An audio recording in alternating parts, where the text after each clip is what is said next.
Au cours de ces dernières années, les problèmes de répartition géographique des ressources humaines ont été un souci préoccupant pour le ministère de la Santé. Une forte disparité dans la répartition du personnel a été observée. Kolda, une région d'accès difficile, ne couvre pas encore la demande de couverture des besoins en santé des populations. À cela s'ajoutent les problèmes d'isolement, de retard d'information, de logement et des conditions difficiles de travail. Le déficit en ressources humaines du ministère de la Santé a ses répercussions donc, au niveau de la région de Kolda, puisque c'est le ministère qui met à disposition ses agents.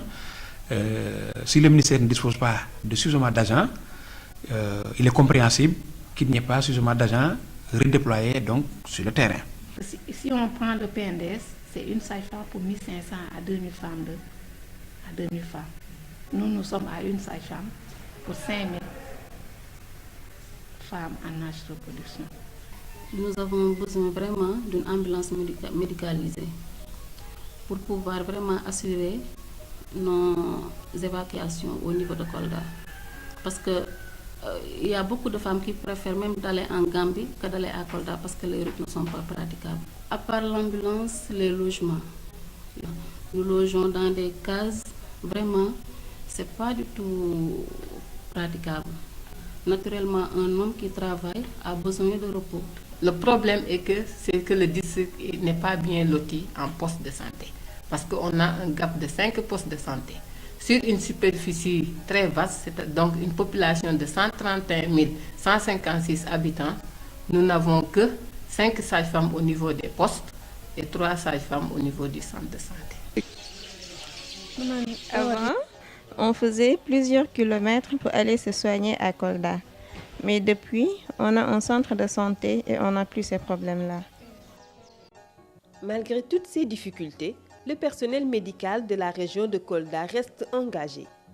Ce qui nous a motivés, c'est en premier lieu l'enclavement du district, la vulnérabilité de la population qui est ici et tout humain qui voit cette situation veut faire des choses pour améliorer ces genres de situations-là. Fondamentalement, au niveau actuel de notre information, le grand facteur de motivation, c'est d'abord l'engagement personnel.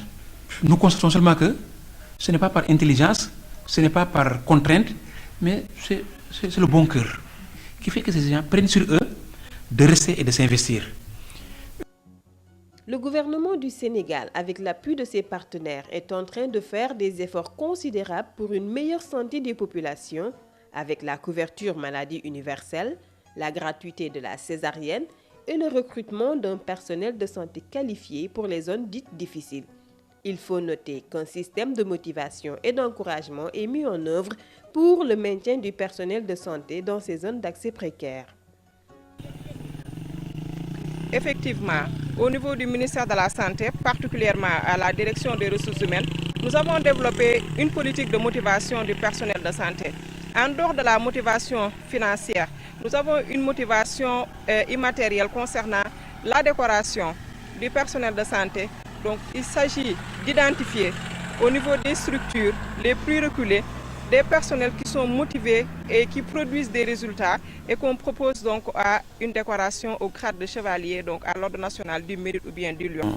Nous formulions une requête pour voir comment identifier ce type d'agents et les proposer aux autorités supérieures donc de l'État à travers ses représentants régionaux, comme c'est le gouverneur de région, pour que ces agents soient reconnus, présentés aux autorités et puissent être motivés, puissent être présentés en modèle, en exemple. Ces importantes mesures prises par l'État du Sénégal vont contribuer à atteindre les OMD 4 et 5 qui visent la réduction du taux de mortalité maternelle et infantile. Pour les consultations prénatales, j'ai dépassé même 75% de mon objectif parce que les grossesses attendues c'est 450 et pratiquement on a plus de 350 femmes. Donc ça ne reste pas beaucoup d'ici la fin du 4e trimestre. J'en suis sûre qu'on va les atteindre parce qu'au niveau du district de Médina Yoro Foulah, il n'y a que des personnels qui sont jeunes et dynamique et qui vraiment tiennent au travail. En tout cas, il y a une nette amélioration. Il y a une très nette amélioration parce que les accouchements assistés, actuellement, on les définit, les accouchements faits par un personnel qualifié. Et maintenant, tous les personnels qualifiés se mobilisent à faire les accouchements. Par rapport à ces OMD, le dispositif actuel encourage l'espoir. Je dis bien encourage parce qu'il y a beaucoup de vérifications à faire. Le défi majeur des pouvoirs publics est de rendre disponibles des ressources humaines de qualité et de quantité sur toute l'étendue du territoire, en particulier dans les zones dites difficiles, car la santé est un levier déterminant pour tout développement économique et social.